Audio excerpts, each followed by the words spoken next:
Shalom, hari ini Bina Iman kita bacaannya dari Efesus 5 ayat 1 dan 2. Demikian firman Tuhan.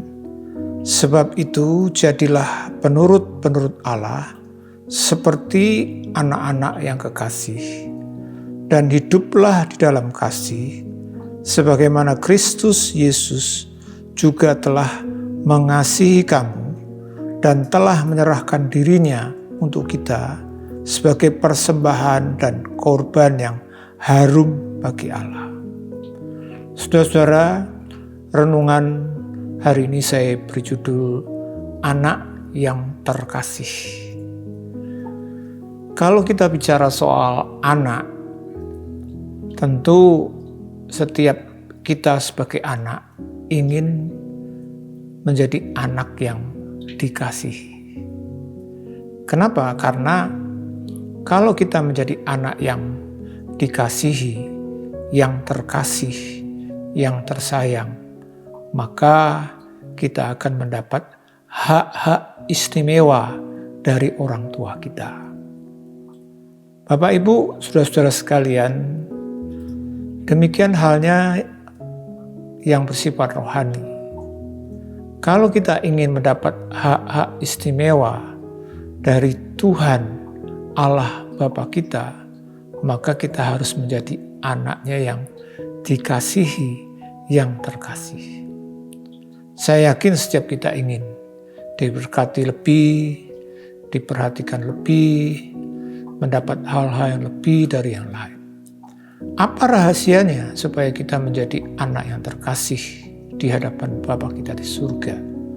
Dari ayat yang kita baca tadi, kita menemukan rahasianya itu sangat sederhana sekali. Yaitu apa?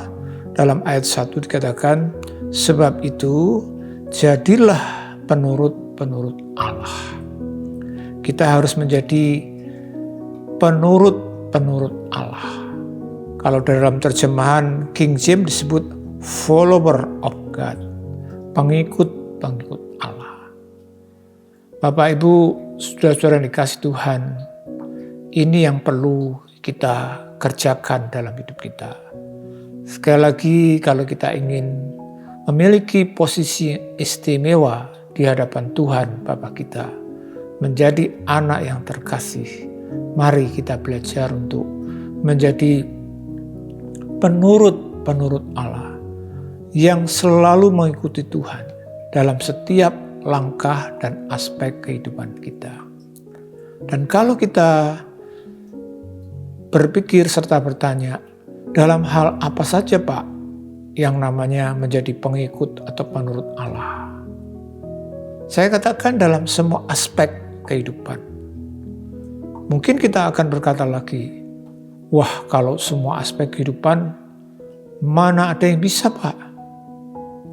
Nah, kalau kita pelajari dalam Efesus pasal 5 ini, sebenarnya yang dikatakan seluruh aspek kehidupan itu bisa kita lakukan karena dimulai dengan satu hal ini dalam kaitannya dengan menurut Allah. Yaitu apa? Dalam ayat 2 dikatakan, dan hiduplah di dalam kasih. Nah, ini Bapak, Ibu, saudara-saudara. Kasih itulah inti dari semua. Makanya Tuhan Yesus waktu menerangkan tentang hukum Taurat, Dia tidak menjelaskan semua hukum Taurat. Dan Dia berkata, seluruh hukum Taurat itu hanya diringkas dengan satu kalimat, yaitu kasih.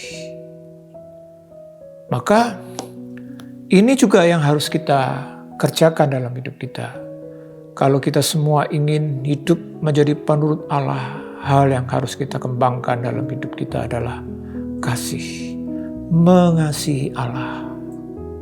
Nah, caranya bagaimana supaya kita berkembang di dalam kasih? Kita lihat Tuhan Yesus, karena firman Tuhan mengatakan, sebagaimana Kristus Yesus telah mengasihi kamu. Dengan cara apa? Menyerahkan dirinya untuk kita semua. Kita tinggal niru saja, yaitu apa? Niru Tuhan Yesus.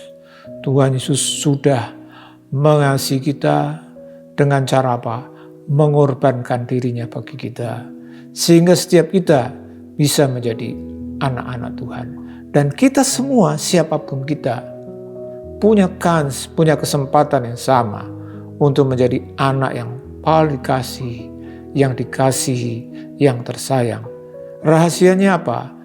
Ikut Tuhan, nurut Tuhan, yaitu kembangkanlah hidup kita di dalam kasih. Mengasihi Tuhan lebih, dan lebih.